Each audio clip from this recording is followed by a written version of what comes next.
Saudações, colegas do curso do Tribunal do Júri em EAD, organizado pela EJUSE, Escola Judicial do Estado de Sergipe. É um prazer estar com vocês neste curso. Eu sou o Renato Veloso, sou o tutor do curso e gostaria inicialmente de agradecer à Escola Judicial do Estado de Sergipe, à direção da escola, pelo convite honroso de estar com vocês conduzindo esse estudo do Tribunal do Júri. Como eu disse, sou Renato Veloso e sou juiz aqui do estado do Ceará. Tenho 14 anos de magistratura. Nesses 14 anos atuei praticamente 10 anos em varas ou que cumulavam matéria criminal ou em vara exclusivamente criminal, tendo atuado em vara do júri por mais de 5 anos e realizado aí pelas contas que fizemos cerca de 280 júris nesse período. E atualmente sou juiz de uma vara civil, da primeira vara civil de Juazeiro do Norte. Tenho 33 anos de serviço público. Antes de ser magistrado fui oficial da Marinha, fui auditor da Receita, auditor do Tribunal de Contas, depois procurador da Fazenda Nacional e depois magistrado, e agora magistrado. E essa minha jornada, esse meu conhecimento que eu estou procurando dividir com vocês no Tribunal do Júri.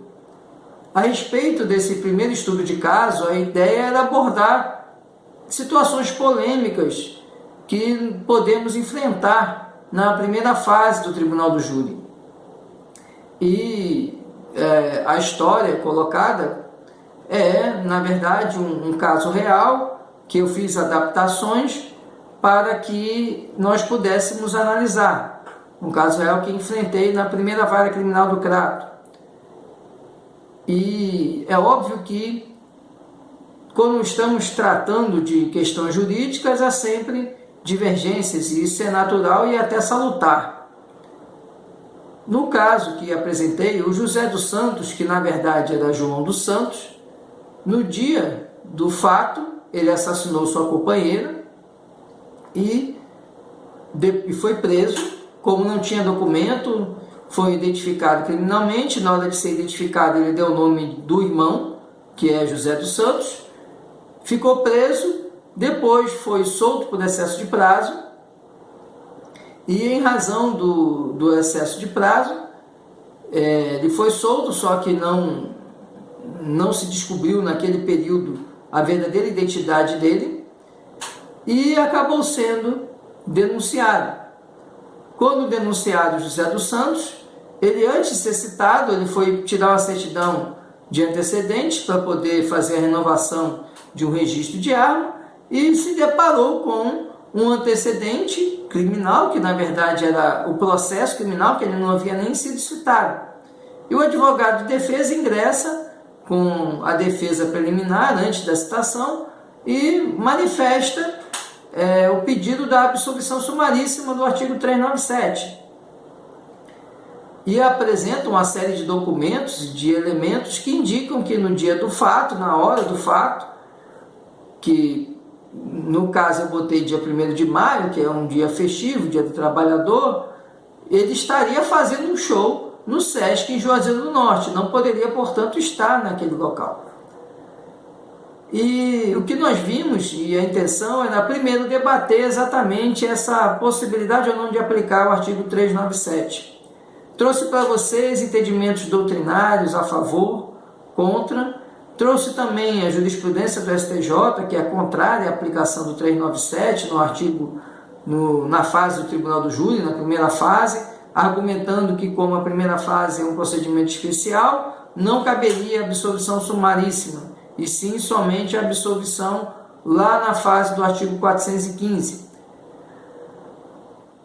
Particularmente entendo possível sim aplicar o artigo 397, mas é necessário que façamos alguns temperos.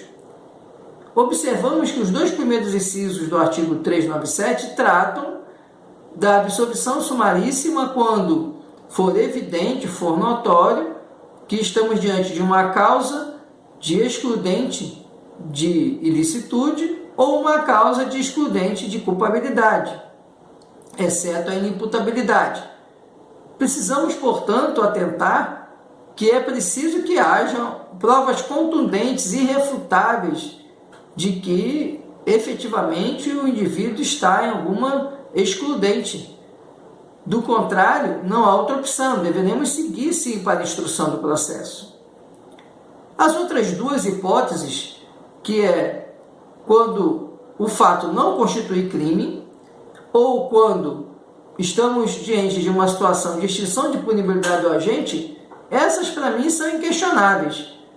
Porque se o fato não constitui crime, obviamente logo assim que analisar a denúncia, já iríamos rejeitar. Mas, por algum motivo, pelo excesso de trabalho, acabamos recebendo a denúncia e depois, quando vemos a defesa, vemos que, na verdade, o fato não constitui crime. Vemos que a vítima, por exemplo, uma pessoa sendo denunciada por autoaborto, foi denunciada e depois foi feito um exame que identificou que, na verdade, ela nunca esteve grávida. Foi uma gravidez psicológica. Então, era um estado patogênico, a mulher se sentia grávida, mas não estava grávida. E aí, como ela pode ser processada por aborto se ela nunca esteve grávida? Então, o fato não constitui crime. Então, obviamente, seria o caso de aplicar o artigo 397, apesar de ser um processo submetido ao rito do tribunal do júri. Outro caso seria a extinção da punibilidade, que são matérias que o juiz conhece de ofício. Se o agente morreu, você não vai absolver sumariamente? Você vai extinguir a punibilidade pela morte. Se ocorreu a prescrição, você vai extinguir a punibilidade pela prescrição. São matérias que o juiz vai decidir de plano, de ofício. Ele vai reconhecer, vai ver a situação e vai decidir. Então, quanto aos incisos 3º e 4º do artigo 397, não há nenhuma dúvida, porque eles são aplicáveis a qualquer processo criminal. E no nosso caso agora, a questão da rejeição da denúncia pelo 395, inciso 2º ou 3º, é importante lembrar que qualquer um dos dois incisos ele está correto, não há uma tequininha usar o 2º ou 3º. Quando chamei a atenção para o inciso 3º, é apenas para até trazermos a discussão que alguns colegas apresentaram, de que a doutrina ela não diferencia o inciso 2º do 3º, muito pelo contrário. Nutt, por exemplo, defende que ambos deveriam ser tratados num único inciso, já que a justa causa engloba a ausência de condições da ação, a ausência de pressupostos processuais. Então, basta ali um único inciso. Mas não há tecnia a utilizar um ou outro. E agora eu gostaria de apresentar a vocês o resumo do que nós debatemos e conversar um pouco mais sobre o que nós estudamos nessa primeira fase do Tribunal do Júri. Vamos então ao resumo das conclusões dos colegas. Vamos então conhecer as conclusões que o nosso grupo chegou a respeito do estudo de caso apresentado nessa primeira fase. Bom, o primeiro entendimento que nós vimos e que alguns colegas externaram, é que a absolvição sumária realizada em juízo de deliberação da denúncia, ela é aplicável ao procedimento do júri, que era um dos objetivos dessa nossa discussão. Conseguimos perceber assim que alguns colegas defenderam, e com razão, eu trouxe alguns argumentos doutrinários a respeito disso, embora também tenha apresentado alguns argumentos contrários, porque a ideia foi exatamente municiar todos os colegas do curso com o maior número de informações para formar um convencimento balizado, um convencimento bastante fundamentado. E nós vimos então que alguns colegas manifestaram que concordam com a possibilidade de aplicação do artigo 397 do Código de Processo Penal, apesar do entendimento que o STJ apresentou há coisa de 3, 4 anos atrás e que ao que parece, não há alteração nesse quadro, nessa posição. Uma coisa é certa, de fato, não há nenhum enquadramento na tese da defesa de negativa de autoria com as hipóteses do artigo 397. Isso não resta dúvida, e quando eu elaborei o caso, na verdade, a intenção era fazer essa reflexão sobre a aplicação do 397 e também encontrar a solução melhor, porque o 397 ele não vai resolver o problema. Por quê? Porque quando nós lemos o artigo 397, ele traz como hipótese de absolução sumária uma existência manifesta de causa excludente de ilicitude, o que não é o caso, uma existência manifesta de causa excludente de culpabilidade, o que também não é o caso. O que ele está alegando é negativa de autoria, então não resta dúvida que não há como aplicar o 397, porque não é o caso. A tese da defesa não se coaduna com o dispositivo. Mas o que precisamos refletir, e a reflexão foi muito bem feita, é se podemos aplicar ao rito do Tribunal do Júri o artigo 397. E o entendimento de boa parte dos colegas, e ao qual me filio, é de que sim, é possível. As outras hipóteses é que o fato narrado evidentemente não constitui crime, e no caso constitui, porque houve um crime, alguém foi morto, uma mulher foi assassinada, o crime existiu. Apenas o agente que foi denunciado não é o autor do fato, mas o crime ele existe sim. E a última possibilidade seria a extinção de punibilidade do agente, o que também não é o caso, não se enquadra aí em nenhuma situação de extinção de punibilidade do agente.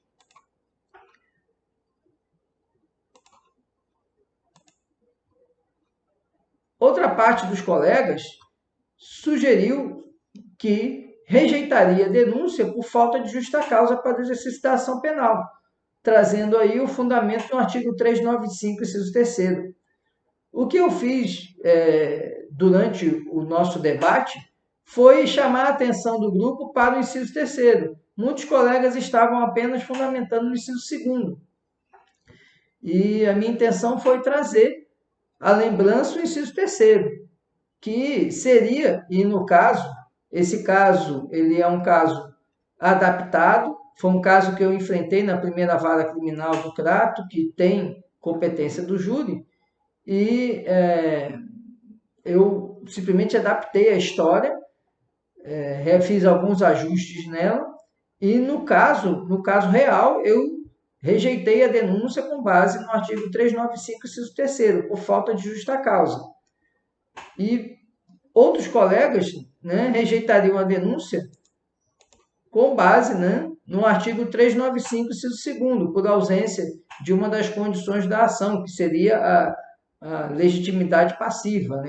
O acusado não foi, categoricamente, não foi o agente que praticou o ilícito.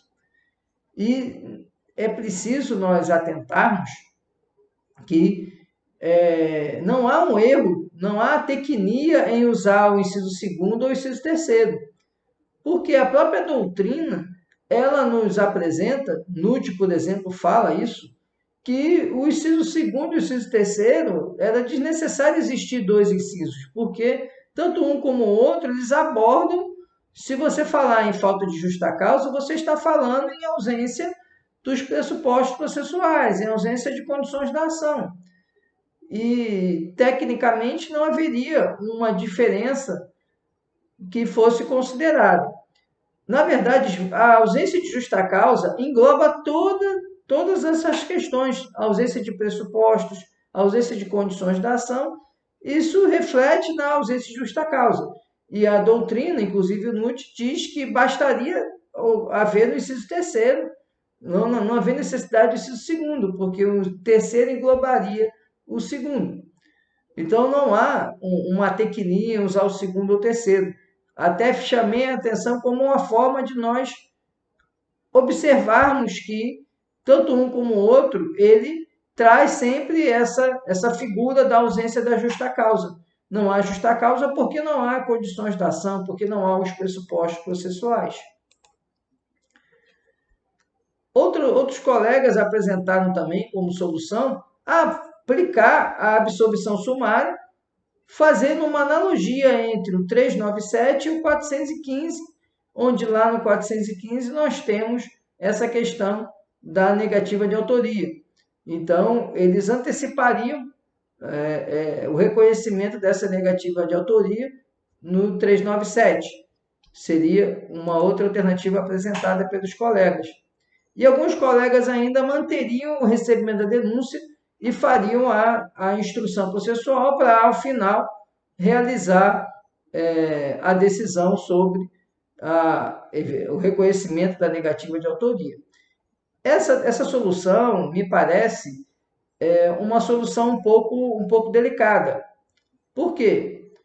Porque, efetivamente, há elementos que não deixam dúvidas que o denunciado não é o acusado, não é o autor do fato, perdão. O denunciado não é o autor do fato. Mas, se você prossegue com o processo, é lógico que é preciso que haja um convencimento sólido para que você faça essa rejeição da denúncia, mas se você prossegue, você está gerando um grave problema, para não dizer uma grave injustiça, porque você vai estar processando uma pessoa que claramente é inocente e mais, você está deixando um agressor, né? Um criminoso impune, porque você não está nem processando ele, quanto mais conseguir chegar à aplicação de uma sanção a ele. Então, essa solução de manter o recebimento da denúncia, lógico, era preciso que houvesse elementos contundentes de que o indivíduo não tinha cometido o fato, que foi o que eu trouxe para vocês. O indivíduo, na história, era um músico regionalmente conhecido, que no dia do fato estava fazendo um show numa cidade a 400 quilômetros, para quem não conhece, Quixadá é mais no centro do estado do Ceará, e Juazeiro do Norte, que é o local onde ele estava fazendo o show, é uma cidade maior, inclusive onde eu trabalho, e é uma cidade vizinha ao Crato. Na época eu era juiz do Crato, e que eu me deparei com um caso muito parecido com esse. Então eu coloquei a situação de um indivíduo que é um músico regional, muito conhecido regionalmente, e que estava a 400 quilômetros, a distância de Juazeiro para Quixadá, em torno de 350 a 400 quilômetros. Então, não haveria como ele, na noite do crime, ter praticado o crime, viajado 350 quilômetros e apresentar um show. Seria praticamente impossível, para não dizer impossível, porque ele não conseguiria estar nesse local. Então, havia uma evidência, uma induvidosidade, não havia nenhuma margem de dúvida de que o indivíduo não era o acusado. Não foi ele o acusado, o denunciado não foi quem cometeu o crime por impossibilidade física. Ele não poderia estar no outro local onde o crime aconteceu. E essa demonstração deu a segurança para que, no caso prático, no caso real, eu rejeitasse a denúncia. O caso era um pouco diferente, eu não vou entrar em detalhes, mas era uma pessoa que efetivamente demonstrou que não poderia estar em dois lugares ao mesmo tempo. Não havia dúvida que ele estava em outro local. Ele apresentou, inclusive, filmagens e não havia dúvida de que ele não estava naquele local. Portanto, o objetivo nosso maior era discutir sobre essa possibilidade ou não de receber, de acatar o artigo 397 do CPP, a absolvição sumaríssima. Lembrando que o STJ, como eu coloquei aqui, ele tem posição contrária. Ele entende que a absolvição só pode acontecer lá na fase final do processo. Mas eu já expliquei para vocês por que eu entendo possível e quais são os critérios que eu utilizaria para tal aplicação. Então era isso que nós tínhamos para conversar com vocês, apresentar essas conclusões do grupo e vamos seguir no nosso estudo. Teremos mais uma fase para estudar, que agora entraremos na unidade que trata das decisões que encerram a primeira fase e vamos seguir no estudo. Agradeço mais uma vez a oportunidade, à Escola Judicial do Estado de Sergipe, por estar aqui com vocês, por conhecê-los e por ter a oportunidade de aprender mais com todos vocês. Muito obrigado e contem comigo. Vamos seguir no nosso estudo.